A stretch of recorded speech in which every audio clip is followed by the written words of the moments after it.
എന്തിനാ വരാൻ പറഞ്ഞു വെച്ചത്? നിങ്ങളുടേതല്ലേ ഈ ഷെഡ്? അതെ. ഞങ്ങൾക്ക് വർക്ക്ഷോപ്പിന് പണി തുടങ്ങണം. അതിന് ഇതൊന്നും പൊളിച്ചു മാറ്റി തരണം. പൊളിക്കുന്നതിന് ഷെഡ് ഇവിടെ നിന്നോട്ടെ. ഷെഡ് ഇവിടെ വന്നാൽ ഞങ്ങൾ വർക്ക്ഷോപ്പ് അവിടെ പണിയിക്കും. ബാക്കി സ്ഥലമില്ലേ, അവിടെ പണിയിച്ചാൽ മതി. ഈ ഷെഡ് നിൽക്കുന്ന സ്ഥലത്തിന് തറവാട് തന്നേക്കാം. ശങ്കരപ്പിള്ളയുടെ മോനാണോ? അതെ. ശ്രീധരൻ, ഇവൻ പട്ടാളത്തിൽ ജമീന്ദാരായിരുന്നു. ശ്രീധര, നിന്റെ അച്ഛന് മുതലും പലിശയും പലിശയ്ക്ക് കൊടുത്താണ് ഞങ്ങൾ ഈ സ്ഥലം എഴുതി വാങ്ങിയത്. ഇനി ഇവിടെ ഷെഡും കൊട്ടാരും ഒന്നും പറ്റുകയില്ല. ഞങ്ങൾക്ക് വർക്ക്ഷോപ്പ് പണിയണം. എങ്കിൽ പൊളിച്ചു കളഞ്ഞിട്ട് പണിതാട്ടെ. എന്താ പൊളിച്ചാൽ? അത് പൊളിക്കുമ്പോ അറിയാം. എങ്കിലും അത് ഇപ്പൊ തന്നെ അറിഞ്ഞേക്കാം. നീ ഇപ്പൊ ഒന്നിനും പോണ്ട. അല്ല, അവൻ എന്താ ചെയ്യുന്നു കാണട്ടെ. മിണ്ടാൽക്കട അവിടെ. അപ്പോ ശങ്കരപ്പിള്ള കുഴപ്പമുണ്ടാക്കാൻ തന്നെയാ ഭാവം. കുഴപ്പം എന്തോന്ന് വേണം സാറേ? നിങ്ങൾ വർക്ക്ഷോപ്പ് പണിയാൻ പോന്നു. എനിക്കൊരു ഷെഡെങ്കിലും വേണ്ടേ? ഞാൻ തറവാട് വരാൻ വന്നേ. ഇല്ല, ഇത് നമ്മൾ തമ്മിൽ പറഞ്ഞാൽ തീരുമെന്ന് തോന്നുന്നില്ല. എങ്കിൽ കോടതി പറയട്ടെ, ഞാൻ കോടതി വരാം. വാടാ മോനെ ശ്രീധര, ഈ വസ്തു നമ്മുടെ കയ്യിൽ തന്നെ ഇരിക്കും. കേസിന് പോയി കഴിഞ്ഞാൽ ഈ അടുത്ത കാലത്തെങ്ങും അവിടെ വർക്ക്ഷോപ്പ് പണിയാന്ന് ചേട്ടൻ കരുതണ്ട. പിന്നെ എന്ത് ചെയ്യും? ചെയ്യാനൊന്നേ ഉള്ളൂ, ആ ഷെഡ് പൊളിച്ച് ദൂരെ കളയണം. അച്ഛൻ അറിഞ്ഞാൽ? അച്ഛനോട് അനുവാദം വാങ്ങിച്ചിട്ടാണോ ആരെങ്കിലും പൊളിക്കുന്നത്? ചേട്ടൻ എന്റെ കൂടെ നിൽക്കാമെങ്കിൽ സംഗതി ഞാൻ വഹിച്ചു തരാം. എന്താ പറയുന്നു? ഏറ്റു.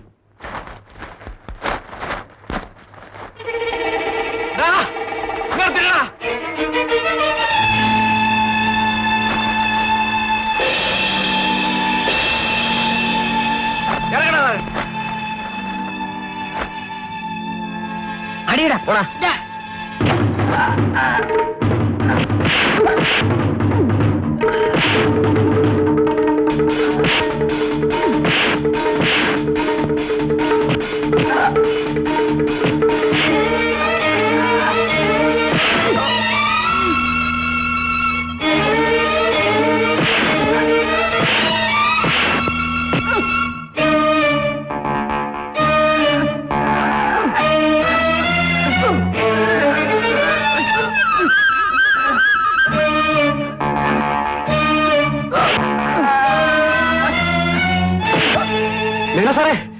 മേനോ സാറിന്റെ മക്കളെ ആ ശങ്കരപ്പിള്ളിയും മകനും കുറെ റെവഡിയും കൂടി തല്ലുന്നു.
നിങ്ങൾക്ക് അല്പ കഴിവൊക്കെ കാണിക്കണം, അല്ലാതെ രക്ഷയില്ല മിസ്റ്റർ മേനോൻ. ഇത് എനിക്ക് അറിയാൻ പാടാത്ത പരിപാടിയൊന്നും അല്ല. എന്നാലും ഒരു ഏറ്റുമുട്ടൽ ഒഴിവാകുന്നതിൽ ഒഴിവായിക്കോട്ടെ എന്ന് കരുതി, അത്രേ ഉള്ളൂ. രാവിലെ എവിടെ പോന്നു? കോളേജിലേക്ക്. നീയാണ് ചോണക്കുട്ടി, വിട്ടുക്കൻ വിട്ടുമിട്ടുക്കൻ. ചേട്ടനും അനിയനും കൂടെ ഇത് പ്ലാൻ ചെയ്ത് ഞാൻ അറിഞ്ഞില്ല കേട്ടോ. ഛേ, ഒന്ന് കൂടാൻ പറ്റില്ല എനിക്ക്. ആ പിശുക്കിന്റെ നടുവിന് ഒരു തൊഴി കൊടുക്കണമെന്നുണ്ടായിരുന്നു, പക്ഷെ പറ്റിയില്ല. ആ വർഷാപ്പിന്റെ പണി എന്ന് തുടങ്ങുന്നു? നാളെ തന്നെ തുടങ്ങാൻ പോവാ. ആരാ തടയാൻ പറ്റുമെന്ന് കാണണമല്ലോ. അയ്യോ, തടയാൻ ആര് വരാനാ? ആ പിശുക്കിനെ കൊണ്ടുപോയി ഇനി സൂപ്പ് വെച്ചാ മതി എന്നാണ് നാട്ടുകാർ പറയുന്നത്.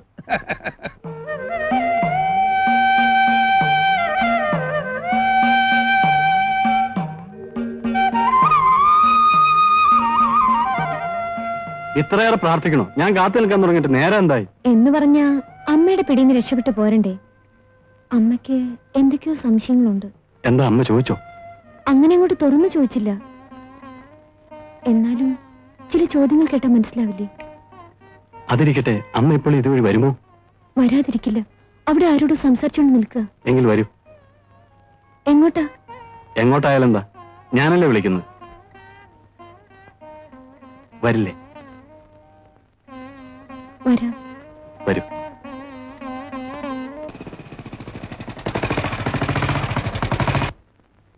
കാറ് റിപ്പയർ ആയതുകൊണ്ട് എന്നെ വീട്ടിൽ കൊണ്ട് വിടണമെന്ന് പറഞ്ഞല്ലേ കോളേജിന്റെ ഗേറ്റിൽ നിന്ന് രാധ എന്നെ കയറ്റി വിട്ടത്? അതിനിപ്പോ എന്ത് പറ്റി? ഇവിടെ എന്തിനാ വന്നത്? എന്റെ പൊന്നുഷേ, നിന്നോടൊന്ന് സ്വൈരമായിട്ട് സംസാരിക്കാൻ ഞാൻ ഈ ഒറ്റ വഴിയേ കണ്ടുള്ളൂ. താമസിച്ച അച്ഛൻ സ്റ്റാൻഡിൽ പിടിക്കും. അച്ഛനല്ല, അമ്മ സ്റ്റാൻഡിൽ പിടിച്ചാലും ശരി, കുറച്ച് കഴിഞ്ഞിട്ട് പോയാ മതി. വന്നേ.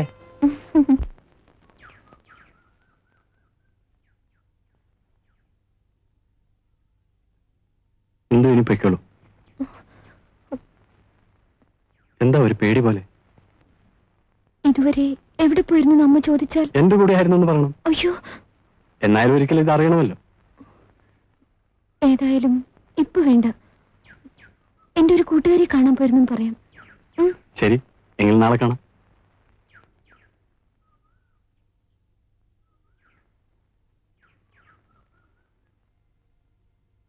ഇന്ദു,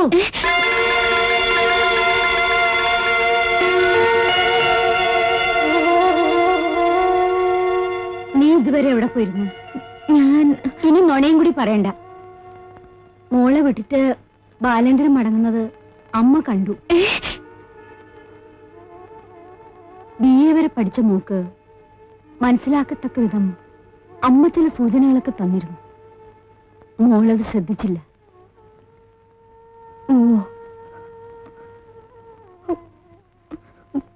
ബാലേന്ദ്രൻ ചീത്തയാണെന്ന് അമ്മ പറഞ്ഞില്ല. നല്ലതൊക്കെ നമുക്ക് വേണമെന്ന് ആഗ്രഹിച്ചാൽ നടക്കുമോ മോളെ? ഒരിക്കലും കിട്ടാത്തതിന് വേണ്ടി ആഗ്രഹിച്ചാൽ ഒടുക്കം കിട്ടുന്നത് ദുഃഖമായിരിക്കും. അമ്മേ,